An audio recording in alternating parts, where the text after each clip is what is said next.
And in this half we have a little bit less elements, but with huge delays and reverb, still like in the intersection. If you haven't seen that video, I will link it up here.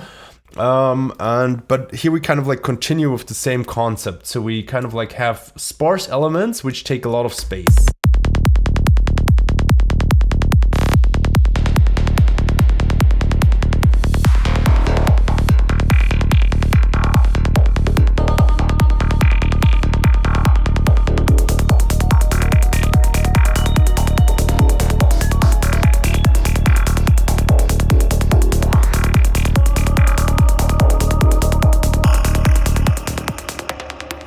So don't use too many elements, make the elements cover the space and also make them interact with each other. So sometimes I'm using elements to blend over other elements.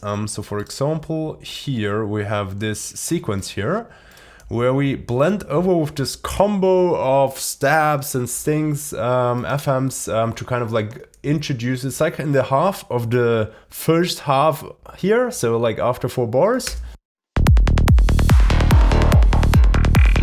And then suddenly this sequence is there. So the sequence kind of like becomes the tail of the rest.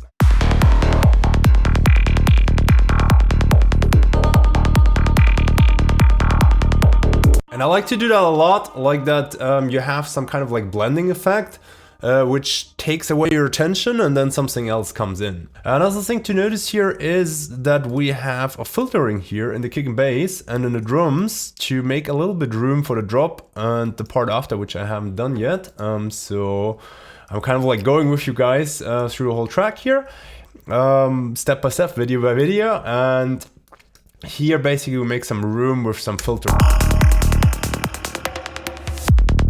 And then we actually have our fill, and obviously we'll have drums here and everything. So that's the part which still needs to be made.